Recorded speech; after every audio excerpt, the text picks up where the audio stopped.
Police वसाहतीतील इमारतींची दुरुस्ती, हक्काची घरे इत्यादी योजना मुख्यमंत्री तथा गृहमंत्री देवेंद्र फडणवीस यांनी आणल्या आहेत। या योजनांना प्रशासकीय स्तरावरती गती देण्यात यावी, तसेच उपलब्ध मोकळ्या भूखंडावरती पोलिसांसाठी बहुमजली इमारत उभी करण्यासाठी निधीची तरतूद करण्यात यावी, अशी मागणी आमदार केळकर यांनी अधिवेशनात केली आहे। 24 तास कायदा सुव्यवस्था सांभाळण्यासाठी कार्यरत असणाऱ्या ठाण्यातील पोलिसांच्या घराचा प्रश्न आमदार संजय केळकर यांनी उपस्थित केला।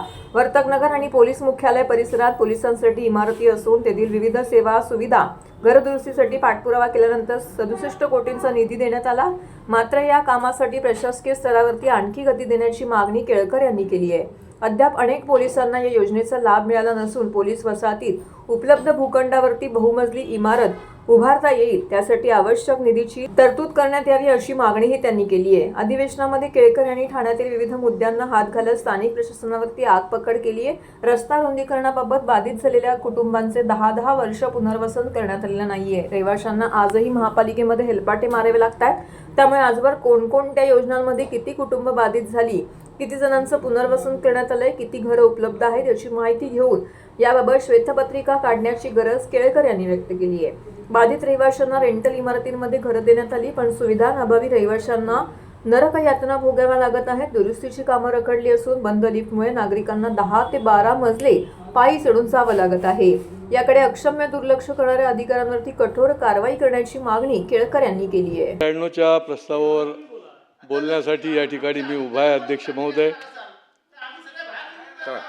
या प्रस्तावाच्या निमित्ताने अनेक विषय जे आहेत ते या प्रस्तावामध्ये अंतर्भूत केलेले आहेत अध्यक्ष महोदय। पण खरं म्हणजे ज्या 2014 साली महायुतीचं सरकार आलं, केंद्रामध्ये असेल किंवा राज्यामध्ये असेल, मोदी सरकार, फडणवीस सरकार, जर दृश्य स्वरूपामध्ये प्रत्यक्ष स्वरूपामध्ये जर आपण बघितलं तर एक भाग्य विधाते अशा प्रकारचं सरकार आपल्याला या ठिकाणी बघायला मिळालं। अनेक प्रकारच्या योजना, अनेक प्रकारचे नियोजन, अनेक प्रकारच्या निरनिराळ्या प्रत्यक्ष कामं ही सरकारच्या माध्यमातून झालेली देखील आपण बघितली। हे आपण विसरून चालणार नाही अध्यक्ष महोदय। मग रस्ते बांधणी असेल, निरनिराळ्या प्रकारचे मेट्रोचे प्रकल्प असतील, कोस्टल रोडचा प्रकल्प असेल, हे सगळं वाहतुकीची कोंडी दूर करण्याकरता जेवढ्या म्हणून योजना आणता येतील त्या सरकारच्या माध्यमातून आणलेलं देखील आपण बघतो आहोत, आपण बघितलं देखील आहे। अंतर्गत मेट्रोचे जाळं असेल, भुयारी मार्ग असतील, निरनिराळे महामार्ग रस्त्याचे असतील, आणि त्याच्यामुळे खऱ्या अर्थाने महाराष्ट्राला एक भाग्यविधाते सरकार बनून या ठिकाणी मिळालं। म्हणूनच महाराष्ट्राच्या जनतेने पुन्हा पुन्हा केंद्र सरकारमध्ये असो, मोदीजींनी तर रेकॉर्ड ब्रेक त्या ठिकाणी पंतप्रधान पद म्हणून तिथे काम करतायत, आणि या ठिकाणी देखील महायुती सरकार तिसऱ्या वेळेला या ठिकाणी काम करते।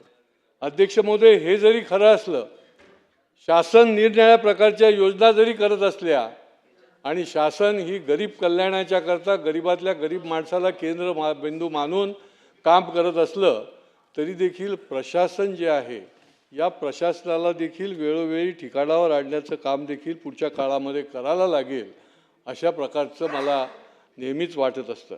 अध्यक्ष महोदय, या प्रस्तावामध्ये पोलिसांच्या घराच्या संबंधी देखील आलं। खरं म्हणजे या पोलिसांना हक्काची घरं मिळावी ह्याची भूमिका जी आहे ती फडणवीस साहेबांनी घेतली। देवेंद्र फडणवीसांनी ही संकल्पना आणली, ह्याचे आराखडे तयार केले, आणि ठाण्याला देखील वर्तकनगरच्या भागामध्ये त्या ठिकाणी हक्काची घरं मिळण्याकरता देखील त्याचा एक आराखडा तयार केला। अध्यक्ष महोदय, परंतु प्रशासकीय त्रुटीमुळे निरनिराळ्या ठिकाणी हक्काची घरं मिळण्याकरता ज्या गोष्टी करायला पाहिजेत, मग म्हाडाच्या माध्यमातून असेल किंवा निरनिराळ्या भूखंडाच्या माध्यमातून त्यांना इमारती बांधण्याचा पुनर्विकास करण्याच्या माध्यमातून असेल, परंतु प्रशासनाच्या दिरंगाईमुळे या योजना ज्या आहेत त्या मागे पडल्या। त्याला गती देण्याचं देखील काम करण्याची गरज आहे अध्यक्ष महोदय। अनेक पोलीस वसाहतीमध्ये त्या ठिकाणी दुरुस्त्या पाहिजेत।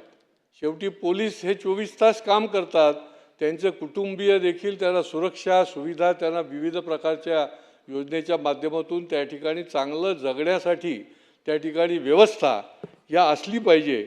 आणि त्यामुळे मला आनंद वाटतो की ठाण्यासारख्या ठिकाणी देखील 67 कोटी रुपये पोलीस वसाहतीच्या करता दिले. आम्ही पाठपुरावा केला ही गोष्ट वेगळी, परंतु 67 कोटीच्या माध्यमातून त्या ठिकाणी पोलिसांची गरज जी आहे ती दुरुस्ती सुरू झाली. पोलिसांना त्या ठिकाणी विविध प्रकारच्या सुविधा निर्माण झाल्या आणि ती कामं जी आहेत ती निरनिराळ्या माध्यमातून आजही सुरू आहेत. परंतु इथे थांबणार नाही, अजून याला गती देण्याची गरज आहे अध्यक्ष महोदय. आणि विविध ठिकाणी ठाण्याला देखील या पोलीस वसाहतीच्या बाजूला जे रिकामा भूखंड आहे त्या ठिकाणी इमारत बांधण्याची गरज आहे, त्याला निधी देण्याची गरज आहे अध्यक्ष महोदय. त्या ठिकाणी देखील मल्टी स्टोरेड इमारत निर्माण होऊ शकते आणि त्या ठिकाणी पोलिसांना घरं मिळू शकतात, काही टक्के क्वार्टर म्हणून आणि काही टक्के हक्काची घरं म्हणून हक्काची घरं त्या ठिकाणी त्यांना मिळू शकतात अध्यक्ष महोदय.